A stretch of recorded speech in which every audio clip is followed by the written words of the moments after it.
صباح الهنا والسعادة، ازيكم يا حبايبي؟ عاملين ايه؟ يا رب تكونوا بخير. النهاردة ان شاء الله هنعمل مع بعض 4 فطاير تحفة. 3 كوبايات دقيق وحبة مية ورشة ملح، هنعمل احلى فطير زي ما انتوا شايفين. الطريقة هتكون بسيطة وسهلة والنتيجة بجد تحفة جدا. نعمله بقى فطيرتين كده للفطار بدل ما نجيبهم من بره بالغالي. وانتوا طبعا شايفين الاسعار بره، اسعار بقت خيالية. سبحان الله، الرغيف الفينو ما بقاش هو، الفطيرة بقت صغيرة خالص خالص، يعني بجد حرام، يعني الحمد لله على اللي احنا فيه بجد. فقلت لا، 3 كوبايات دي هيملي البيت خير. هعمل 4 فطاير تحفة زي ما انتوا شايفين. وقبل ما ابدأ الفيديو، حابة اشكر كل حبايبي اللي بيرفعوا لي على المنتدى، وبشكر كل اللي بيعمل لي لايك وكل اللي بيكتب لي تعليق. جزاكم الله كل خير يا رب. ويلا في البداية نقول بسم الله ونشوف هنبدأ ازاي. وهنا معايا 3 كوبايات دقيق، نخلتهم كويس جدا وحطيت عليهم ربع معلقة صغيرة من الملح، ومعايا مية من الحنفية، يعني ولا هي مية دافية ولا أي حاجة، مية من الحنفية. وهعجن كده زي ما انتوا شايفين. وهنا ال3 كوبايات دقيق خدوا معايا في حدود كوباية إلا ربع من المية زي ما انتوا شايفين. طريقة بسيطة وسهلة وبجد النتيجة تحفة. عجنت فيه علشان بعمل فطير على ايدي، عجنت فيه 10 دقايق بالظبط. وبعد كده سبته يرتاح نص ساعة، وبعد نص ساعة بفرده على الرخامة بالمنظر دوت زي ما انتوا شايفين كده. ما شاء الله العجينة لما ارتاحت جميلة جدا جدا وطرية بجد، ما شاء الله اللهم بارك، تحفة جدا. هنا بقى هفردها بالمنظر دوت، وهفردها كده على الرخامة، وهيكون معايا زبدة. والزبدة ما تكونش طالعة من التلاجة، يعني قبل ما ابدأ في الفطير لازم اطلع الزبدة بره شوية، علشان انا عايزاها زي ما انتوا شايفين تكون سايحة بالمنظر دوت. هاخد بقى الزبدة كده وهفردها في الفطير بالمنظر دوت. وهنا الزبدة معايا يعني في حدود اقل من نص كوباية زبدة. هفردها كده على كل العجينة بالمنظر دوت. عايزه اقول لكم طلع مورق وطلع جميل جدا جدا، وكفايه ما شاء الله طريانه بجد حلو جدا.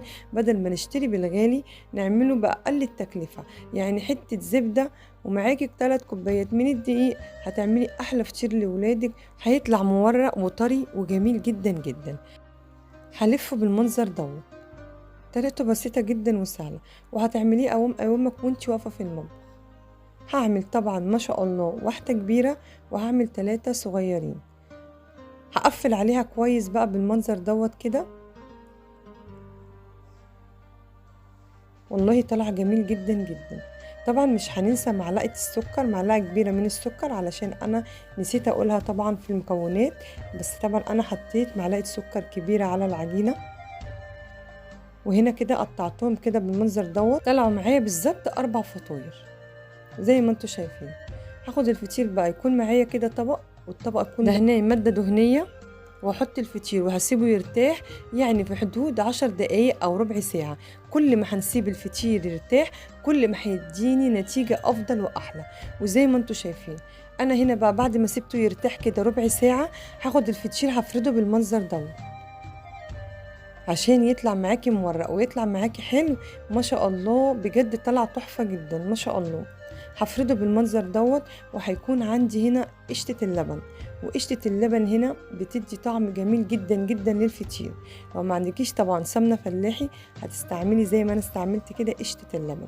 وانا طبعا بما اني عندي قشطة اللبن في الفريزر، انا بقى هعمل زي ما انتوا شايفين كده. هفرد الفطيرة وبعد كده هحط معلقتين 3 من قشطة اللبن، وهقفل عليها بالمنظر دوت. احنا في الاول كنا حاطين زبدة علشان بقى ندي طعم الفطير يبقى حلو، يبقى طعمه اكنه محطوط له سمنه فلاحي. هنحط له بقى كده معلقتين 3 كده من القشطه، هيطلع بجد تحفه جدا. هقفل على الفطيره بالمنظر. هجيب بقى الصينيه واحط لها برده ماده دهنيه، وبعد كده احط فيها الفطيره. هسيبها ترتاح قبل ما تدخل الفرن لمده 10 دقايق. ويلا بينا نعمل مع بعض واحدة تاني بمنتهى السهولة. ما شاء الله جميل جدا جدا، طريقة بسيطة وسهلة، وبجد النتيجة هتبهرك وهتبهر ولادك، وكل اللي هيدوقوا بجد هيعجبوا جدا جدا. انا هنا بقى خلصت كده تاني واحدة، وهحطها برضو ترتاح، وبعد كده هنشوفوه مع بعض قبل ما يدخل الفرن. اهم حاجه بس ان احنا نسيبه يرتاح شويه. وهنا طبعا بعد ما الفطير يرتاح تعرفي بقى ان انت تشكليه براحتك جدا. بصوا ما شاء الله اول ما بفردها كده بتتفرد معايا وحلوه قوي ما شاء الله. وهنا انا مولعه الفرن على درجه حراره 200، هيتحط على نار عالية علشان الفطير ما ينشفش منك. وهنا جبت كده برضو معلقة من القشطة كده وحطيتها على الوش بالمنظر ده، ومعلقة القشطة هي اللي هتخلي الفطير لونه حلو جدا من فوق. وهنا لما دخلته الفرن شايفين ما شاء الله اللهم بارك كان عالي وقابب ازاي زي العيش، بجد تحفة جدا. طبعا بعد ما دخلته الفرن وسويته كان طالع بالجمال ده. شايفين ما شاء الله اللهم بارك عامل ازاي، بجد جميل جدا جدا.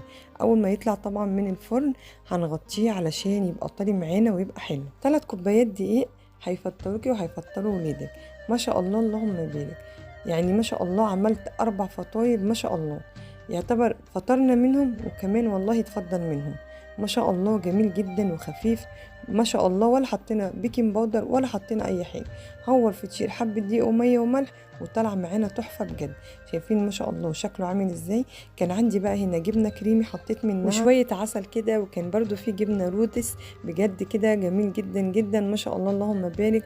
طلع تحفه جدا. عايزه اقول لكم هو الفطير جنبه عسل جنبه جبنه قديمه، بس طبعا بما اني على الصبح ما كانش ينفع ان احنا نحط جبنه قديمه طبعا على الصبح، فحطينا كده حته جبنه جنب شويه عسل ما شاء الله جميل جدا جدا. حابه بقى تحطي طحينه على العسل حطي براحتك بقى، اللي حابه تقدميه طبعا جنب الفطير اللي انت عايزاه هتعمليه. شايفين الفطير مورق وجميل ازاي ما شاء الله اللهم بارك. طلع تحفه جدا يعني بجد جميل وطري، وحاجه كده عاملاها طازه على الصبح بدل الفطير اللي في الفرن المجلد. اللي تشوفي شكل الفطيره بجد انا بكون الصبح نازله اودي ابني المدرسه اشوف طبعا الفرن مطلع كل حاجه بره علشان طبعا اللي رايح واللي جاي ياخد منه، بس كفايه دخان العربيات اللي طالع على الفطير وعلى القرص وعلى الهريسه وعلى الحاجات دي، يا ريتهم بيغطوها. فبصراحة أنا ما بحبش أجيب حاجة من بره، يعني الحمد لله الحمد لله بفضل من ربنا عليا أنا بعمل كل حاجة في البيت بنظافة وبقلل التكلفة. وزي ما انتوا شايفين الفطير شكله تحفة وكمان طعمه جميل جدا جدا. عملنا الفطير النهارده بطريقة بسيطة جدا وسهلة، وزي ما انتوا شايفين ده فيديو النهارده فيديو سهل وبسيط. يا رب فيديو النهارده يعجبكم. أشوفكم في فيديو جديد ووصفة جديدة، والسلام عليكم ورحمة الله وبركاته.